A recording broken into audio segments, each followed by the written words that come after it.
Bismillahirrahmanirrahim. Assalamualaikum warahmatullahi wabarakatuh. Alhamdulillahirabbil alamin. Allahumma sholli ala sayyidina Muhammad wa ala ali sayyidina Muhammad. Sahabat iman yang dirahmati Allah Subhanahu wa taala, berbicara tentang keutamaan menjenguk orang yang sakit, kita ketahui bahwasanya Allah itu memberikan kepada kita itu kesehatan, kesehatan untuk kita bisa bergerak. Dan orang-orang muslim yang baik digunakan kesehatannya dia itu untuk beribadah kepada Allah, untuk mengerjakan segala perbuatan-perbuatan yang Allah ridhoi.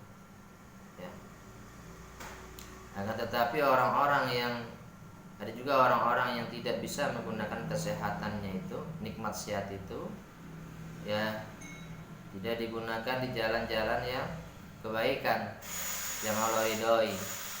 Ketika dia sudah sakitnya parah, baru terketuk hatinya untuk bisa mau datang banget ke masjid. Aku mau datang banget ke masjid untuk sholat berjamaah, untuk ke rumahnya Allah.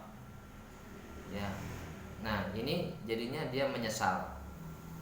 Nah, adapun saudaraku, tentang sakit itu, ini adalah suatu kenikmatan dari Allah untuk kita. Karena sakit yang kita alami ini dapat menggugurkan dosa-dosa dan kesalahan kita. Maka ada baiknya ketika kita sakit, maka kita harus memperbanyak yang namanya berzikir kepada Allah Subhanahu wa taala, dan juga mengucapkan kalimat thayyibah alhamdulillahirabbil alamin, menggugurkan dosa-dosa kita. Sahabat iman yang dirahmati Allah Subhanahu wa taala, adapun kita selaku umatnya Rasul sallallahu alaihi wasallam, jika ada keluarga kita, tetangga kita, sahabat kita yang sedang sakit, hendaknya kita menjenguk mereka.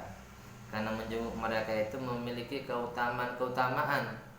Di antaranya yang pertama adalah kita mendapatkan berada di taman-taman surga. Kata Rasul sallallahu alaihi wasallam, apabila ada seorang muslim menjenguk saudara muslim yang lainnya, maka ia berada di taman-taman surganya, taman-taman surga. Kemudian yang kedua adalah orang yang menjenguk saudara muslim yang sakit akan mendapatkan rahmat Allah Subhanahu wa taala. Nah, rahmat Allah artinya adalah kasih sayang Allah. Kasih sayang Allah. Allah Azza wa Jalla berfirman, Inna rahmatallah qaribun minal muhsinin.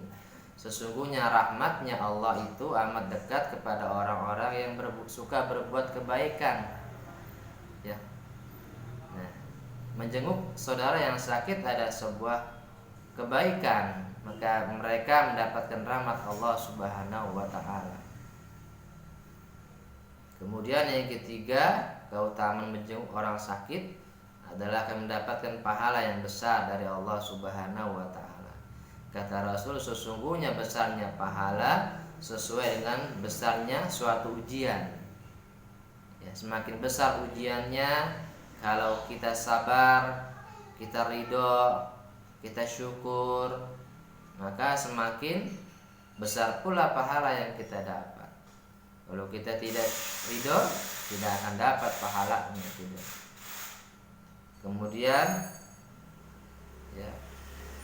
berikutnya adalah sakit itu juga bisa karena dosa-dosa kita. Bisa juga Allah berikan kita penyakit, itu suatu hukuman buat kita. Tapi kita bersyukur kepada Allah Subhanahu wa taala masih dihukum di dunia ini. Karena nanti kalau di akhirat hukumannya itu sangat luar biasa. Bahkan dalam hadis disebutkan, dalam hadis perbandingan antara panasnya api neraka Panasnya api di dunia dengan api neraka itu perbandingannya adalah 1:70, ya, panasnya api di neraka. Api di dunia cuma 1 panasnya. Kalau di akhirat apalagi di neraka itu panasnya 70. Ya, 70 kali ya, dari api dunia. Bayangkan betapa panasnya itu api neraka. Makanya yuk kita ajak jangan sampai keluarga kita, anak istri kita, orang tua kita, saudara kita, bahkan sahabat-sahabat kita, bahkan umat Islam, kita ajak jangan sampai ada yang masuk ke dalam neraka, karena begitu dahsyat siksaannya neraka. Ya. Sangat mengerikan, sangat dahsyat siksaannya. Tidak akan kuat kita jika disiksa di neraka. Ya ayyuhalladzina amanu qu anfusakum wa ahlikum nar. Hai orang-orang yang beriman, jagalah dirimu dan keluargamu dari api neraka. Allah sudah perintahkan, ingatkan, jaga. Maka kita ya ajak orang tua kita, adik-adik kita, jangan ajak dia ibadah kepada Allah. Ya, jangan sampai tinggalkan sholat, jangan sampai tinggalkan membaca Al-Quran, jangan sampai tinggalkan sedekah, puasa Ramadan, jangan sampai dia berbuat maksiat yang banyak, jangan sampai dia tidak amanah jadi orang. Ya, harus amanah. Ya, harus jadi kita amalkan 4 sifat Nabi: siddiq, amanah, fotona, tabligh. Ini harus karakter Nabi ini, 4 ini harus kita ya miliki. Ya, siddiq orangnya jujur, berkata tak pernah dusta, selalu jujur. Ya, amanah dapat dipercaya, dikasih jabatan, dikasih tugas, ya dapat dipercaya, ya tidak mengecewakan orang.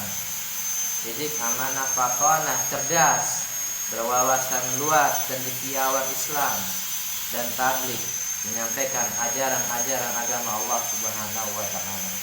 Ajaran Allah, ajaran Rasulullah disampaikan ke seluruh orang banyak. Demikian, semoga bermanfaat. Wassalamualaikum warahmatullahi wabarakatuh.